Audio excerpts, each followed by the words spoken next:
Today for Devotions with Daniella, we are reading from the first book of Daniella, Uncultured. This is me growing up in the Children of God religious cult, then going into the cult of the U.S. Army. Right now, I'm getting ready to go on my first deployment. I'm 23 years old. Camp followers. I spent time trying to prepare myself for what a deployment environment might look like, especially for a woman.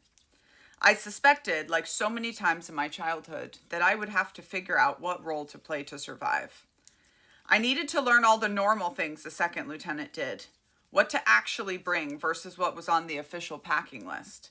What to do to prepare to leave the real world for a year, and what life was going to look like for 12 whole months over there. Basic training, officer school, and even the intelligence course, Jeff had prepared me for what it might be like, though always from his perspective. I'm sure he thought, like everyone else seemed to, that men and women's experiences in uniform were identical, or at least parallel. I was finding out how wrong that was. I would need to know if I had access to tampons, what our facilities would look like, what security would look like. What did I need to know to keep myself safe? Was there anything I could do to keep the gossips from whispering about me? Whispers that could affect my career. How could I hold up under the mental stress of being so few? One of so few. I took to Google, hoping to find tips, stories, anything that could teach me what to expect.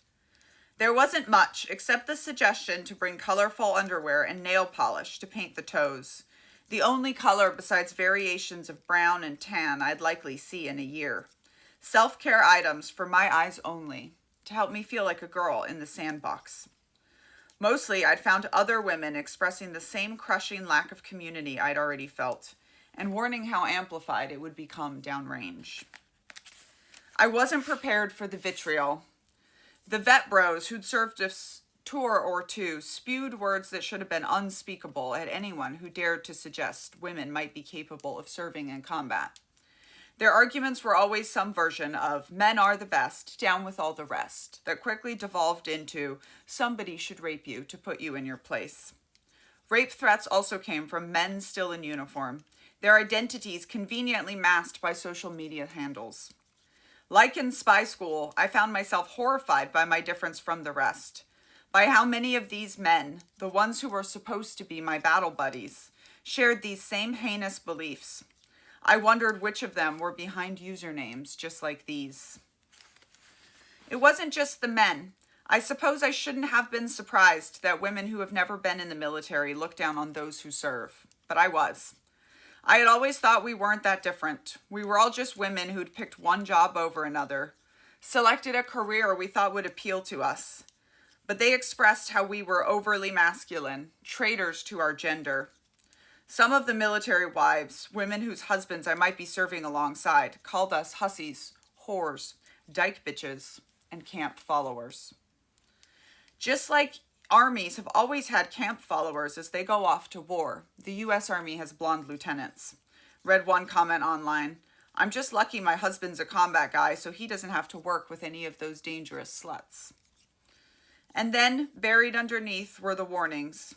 Be careful, be aware. Have a buddy. Don't walk alone. Most people are raped by someone they know. But have a buddy anyway. Maybe you'll get lucky. Maybe you'll choose the right, big, tall, scary-looking guy to keep you safe. And maybe he will choose to do so.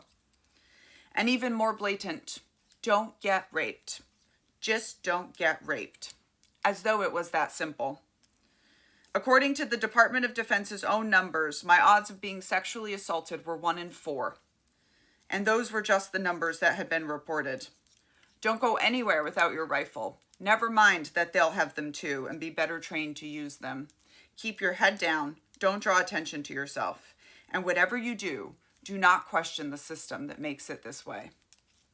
My boss, the brigade's senior intelligence officer, Captain Dixon, threw a magazine in my lap one day when we sat around the office with everything packed, counting down the days and hours until we got on the aircraft to leave. Here, read this, he said. Let me know if you have any questions. The article was about the sexual assault of women in uniform, how dangerous it was for those deployed to Iraq and Afghanistan. Words like rape alley jumped off the pages. Numbers swam in front of my eyes, forming word problems as though there would be a test later.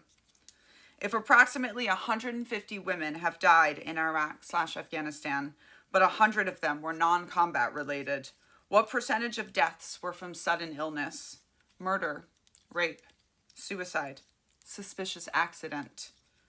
My hand slowly came up to cover my mouth as I realized he was trying to prepare me for a hazard of duty that would apply only to me.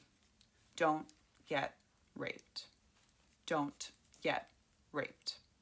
Don't get yourself raped. That's the most quoted line of the book. You can get signed copies of Uncultured attached here, or listen to me read it to you on Spotify Premium or anywhere else you get your audiobooks.